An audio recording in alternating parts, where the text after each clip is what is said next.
Welcome to Health Matters on Channels Television, the show that gives you information that could help you make informed decisions about your health. It's good to have you join us. I am Yomi Otaigbe. Diabetes can impact people across all life stages, including childhood, the reproductive years, working age, and older adults. According to the World Health Organization, about 830 million people worldwide have diabetes. On the show today, the prevention and management of diabetes, a chronic condition of high blood sugar that can cause serious harm if not managed, is our focus. Do stay with us on the program.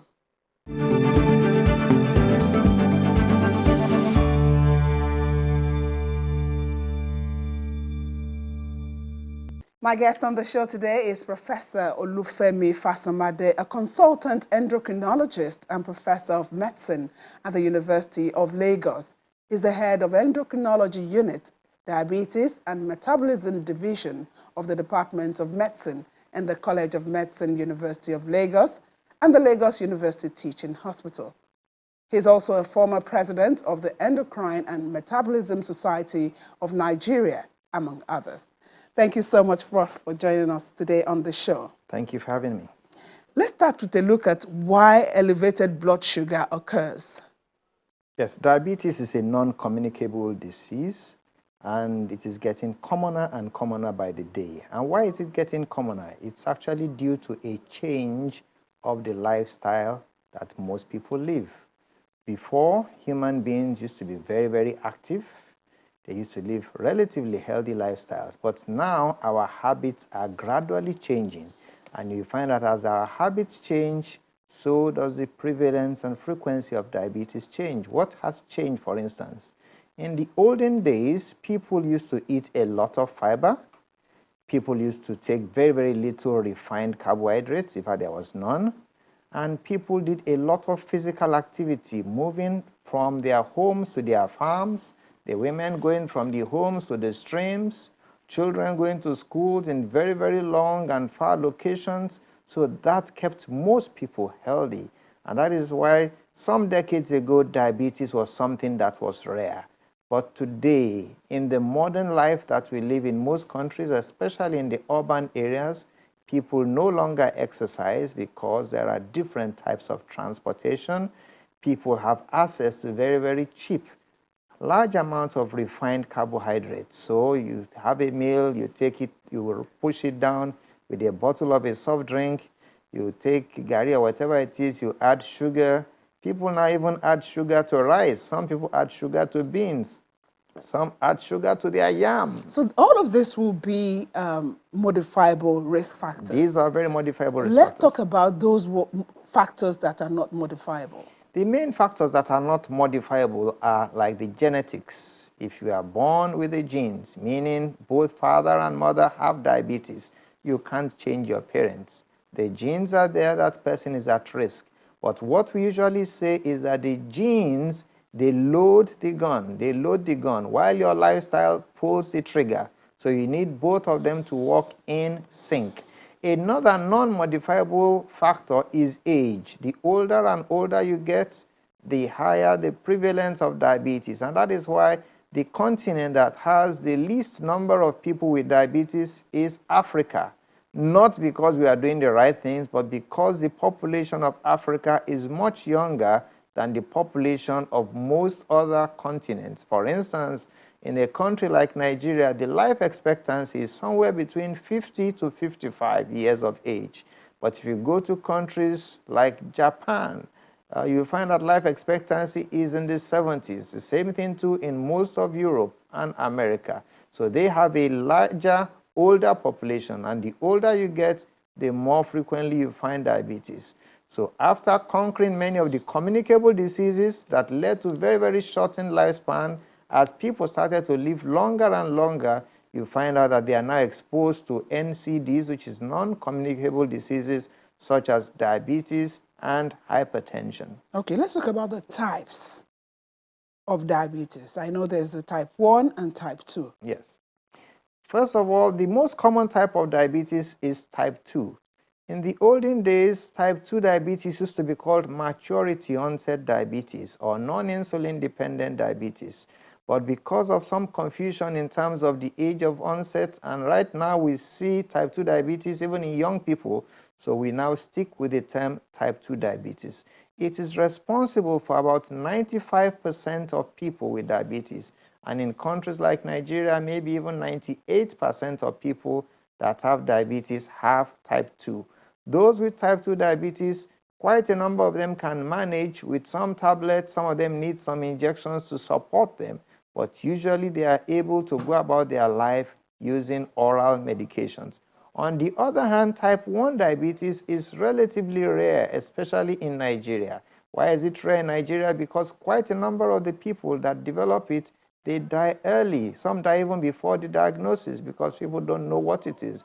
It starts suddenly and it is very, very severe. And for those that don't have awareness or know about the condition, their lives are lost prematurely. So that is why we have fewer type 1 diabetes. These ones, most of the time, they need insulin on a day-to-day existence, although there might be a short period when they may be free from using insulin, and that's why we don't want to call it insulin-dependent diabetes anymore, which was the former name. So now we just call it type 1.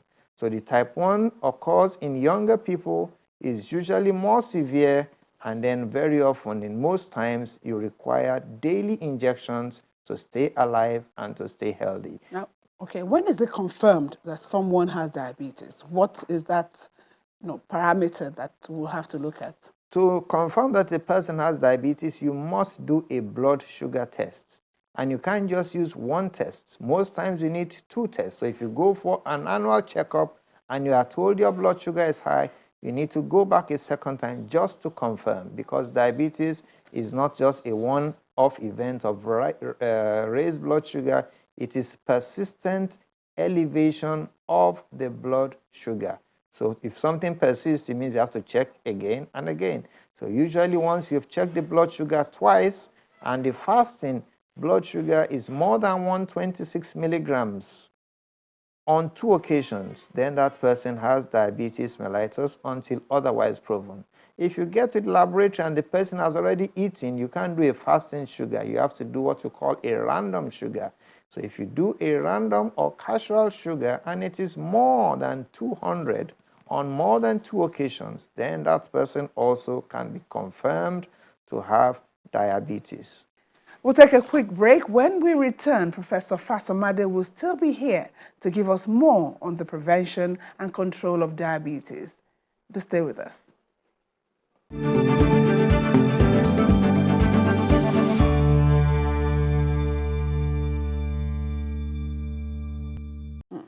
Let's talk about the prevention and control, because for those who have it already, there's the need for control because of possible complications. Yes, to prevent diabetes, as I said earlier, what you need to do is look at your lifestyle. And the lifestyle starts from how physically active are you.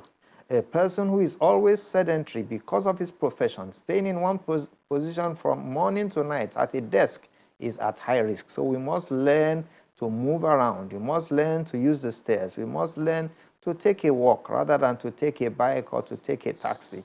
Distances that are coverable by leg, please do so. And if you are seated all the time at work, when you get home, you can mount your treadmill, or you can mount a bike, or you could go around your house a couple of times to give you about 30 minutes to 40 minutes of a brisk walk, of good exercise. And exercise like walking can be done by persons of any age. The other thing that you should do also is to make sure that you moderate your diet. Some of us, when you get more and more comfortable, you eat more and more because you now have more disposable income. And then as you are getting fatter in the middle age, because that's the time you are now being promoted to senior staff level or to a management or executive level, you do less physical activity and you eat more. And that is why many people develop diabetes in their 50s or 60s, because it coincides with the time you are not physically exercising, you are not moving around more, but you have a lot of access to food. From one board meeting to the other, they are giving you tea, they are giving you soft drinks, they are giving you cake, and you continue to consume them, and your waistline continues to expand. As the waistline is expanding, the risk for diabetes is also increasing. So you can touch on control now, management for those who have it. For a person that has diabetes, the management resides on a few pillars. One of them is the diet. What type of food are you eating? The simplest way to know the best food to eat is just think about that woman or that man in the village, the very rural village. He eats food that has plenty of fiber. He takes water because there is no soft drink in the village. He takes fruits because they are all over the farm. And that is the type of diet that we should eat. The typical village food: plenty fiber, plenty roughage, plenty vegetables, plenty fruits, some nuts and some cereals. Those are the type of things that are very good for the person with diabetes. So there's nothing wrong with our eba and egusi soup or eba and vegetable soup. There's nothing wrong with our pounded yam with okra or with the wedu or whatever it is that is the vegetable at that time. Those are meals that should be encouraged. And for those who just love rice, there is nothing bad in our local rice or fada rice, abakaliki rice. Those are the best type of rice to eat. And you can eat yam because it contains adequate fiber. Likewise, you can take cassava, you can take cocoyam, you can take sweet potatoes. All of these are quite good for the person. On the other hand, the bad things that we consume so much that pushes us towards obesity and pushes us towards diabetes are the pastries. All the meat pies, all the cakes, all the biscuits, all the white bread, all the soft drinks, all the malt drinks, the alcohol, all of these push people towards developing diabetes. Is it a question of moderation or not even taking all of these things that you mentioned at all? Well, most of the things I mentioned, they are not essential for life. You won't die if you don't take soft drinks. So if you can abstain from them completely, the better. The same way too, if you can abstain from alcohol, the better. If you can make sure that you don't add sugar to all your meals, the better. Sugar is not an essential nutrient for eating. Most of the things we eat already have its own natural carbohydrates or sugar. So it's very key to manage. Yes, so manage the amount of these things that you take. Yes, limit the quantity. And then for the management in terms of clinical management of the condition too. Medications and all of that. Of course, that will be left to the doctor managing the person to handle. What complications can arise quickly if if left untreated? If you don't treat diabetes well, diabetes affects every single organ. Diabetes can cause stroke. Diabetes can cause blindness. Diabetes can cause loss of teeth. A lot of people with diabetes also develop what we call gangrene, where part of the foot becomes rotten, and then those people usually need to have a foot amputated. Diabetes can cause heart failure, kidney failure. So you see that diabetes can affect every aspect. In the woman of reproductive age, diabetes can lead to recurrent miscarriages or giving birth to stillbirths. And in the man that has diabetes, it can lead to erectile dysfunction or impotence. So diabetes does not spare any part of the body at all. And so that's why it's important to prevent and where it exists to manage it properly. All right. Thank you so much, Professor, for coming on the show today. We really appreciate you. We've been having a chat with a consultant endocrinologist and professor of medicine at the University of Lagos, Professor Femi Fasanmade. Thank you. Let's now check out stories making the rounds on our health news segment.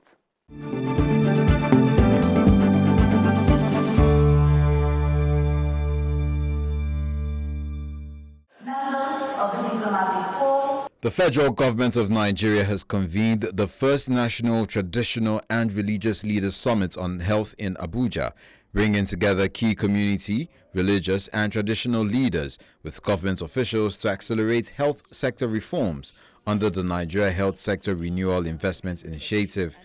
President Bola Tinubu, alongside Minister of Health and Social Welfare, Professor Mohammed Ali Pate, tasked the leaders from all 36 states and the FCT with driving community-level health reforms, increasing immunization coverage, improving primary health care, addressing malnutrition, and drive universal health coverage within their domains. The federal government believes that these leaders can help bridge the gap between policy and implementation at the community level. The Coordinating Minister of Health and Social Welfare, Professor Mohammed Pate, says Nigeria's health sector must deepen its evidence-based planning and programming. Professor Pate made this known during the 2025 fourth quarter performance dialogue with State Commissioners of Health in Abuja. The minister described the latest health sector scorecard as revealing, noting that while there have been improvements in some areas, significant gaps remain. It is very encouraging that we have continued to build on this path towards more evidence-based review, policy, programming, and seeing how we are actually doing, from one where it was mostly stories, from faith-based to more evidence-based. The facts, the data, what it shows is that, in fact, we have a mixed picture. There are areas that we've made some improvements, but there are a lot of areas that we have to double down to work on. The scorecard is very revealing, not only in terms of the substance, but also in terms of the quality of the data that we are getting. The idea is that the data and this kind of dialogue will allow us to refine and to course correct as information becomes available to us. So as we move towards the implementation of the Nigerians in Diaspora Commission (NIDCOM) is joining forces with healthcare professionals in the diaspora to strengthen Nigeria's healthcare system. The partnership aims to leverage the expertise of Nigerian healthcare professionals abroad to drive national development. The chairman of the commission, Abike Dabiri-Erewa, emphasizes the importance of collaboration, stating that the private sector must play a more deliberate role in mobilizing capital, driving innovation, and improving quality outcomes. This initiative is part of NIDCOM's broader strategy to energize Nigerian professionals abroad and channel their expertise into the country's growing economic sector. Nigeria has a pool of highly trained diaspora health professionals who continue to make significant contributions to global healthcare systems. Beyond financial remittances, which exceed $20 billion annually, their knowledge transfer, specialist care, mentorship, and systems expertise represent a powerful tool for national health transformation. DHII 2026 provides a coordinated framework to align diaspora expertise with priority national and state-level health needs, particularly in underserved communities in Nigeria. As part of its ongoing crackdown on falsified medicines and unwholesome food across the country, the National Agency for Food and Drug Administration and Control, NAFDAC, has sealed no fewer than 18 warehouses in Bida, Niger State, following the discovery of large quantities of expired food and beverage products valued at over 100 million naira. The warehouses, located around Ndanzabo White House along Mina Road and behind Bida Modern Market, were shot after NAFDAC's investigation and enforcement team acted on credible intelligence. The agency, during the operations, uncovered about 80,000 packets of expired non-alcoholic drinks, 5,000 packets of dairy milk, 16,000 packets of bottled water, 28 cartons of pasta, and other assorted expired products. Managers of the affected warehouses are said to have been arrested for interrogation. NAFDAC adds that appropriate regulatory sanctions will be imposed at the conclusion of the process to serve as a deterrent to others. Gathered here at the Adamawa State Specialist Hospital, Yola, for a free medical outreach are some residents of the state who have come to take advantage of the initiative organized by the state's government and its partners. Statistics from the Adamawa State government shows that about 70% of the people of the state in both rural and urban areas are involved in agricultural activities. This, according to health experts, come along with its challenges, one of which is the high cases of hernia and other medical conditions. The Chief Medical Director of the hospital, Dr. Daudu Wadinga, attributes the high prevalence of hernia to prolonged physical exertion especially among farmers and artisans, as well as other environmental factors. For prevalent cases, in terms of infectious diseases, you find malaria, typhoid, sepsis, chronic wounds. In terms of surgical disease, most is hernia, hydrocele, fibroid in women, and some we do CS, but most of the time, most of the prevalent surgical diseases are hernia, hydrocele, and those minor lipoma, and those are the experiences we have. And the hernia is more prevalent because most of the population are involved in agricultural activities and physical activities. That is why you have hernia prevalent in rural people. Finally, the World Health Organization has announced the elimination of trachoma as a public health problem in Libya, a landmark victory for public health in WHO's Eastern Mediterranean region. The Director General of the WHO, Dr. Tedros Ghebreyesus, describes the feat as a hard-won achievement which will protect future generations from preventable blindness and provides a powerful reminder that countries can overcome neglected tropical diseases despite persistent challenges. In 2017, Libya's Ministry of Health prioritized trachoma elimination as part of national eye health work within the National Prevention of Blindness Program. The country's achievement is particularly notable given years of political instability and humanitarian challenges that strained health services, displaced populations, and increased demand for basic services including water, sanitation, and hygiene. With this validation, Libya becomes the 28th country worldwide and the 8th in the Eastern Mediterranean region to eliminate trachoma.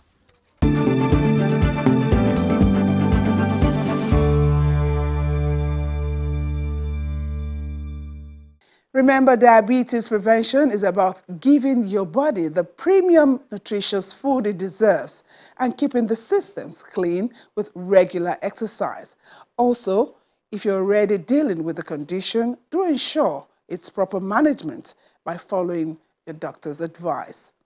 And that's Health Matters for this week. Thank you for watching. I am Yomi Otaibi.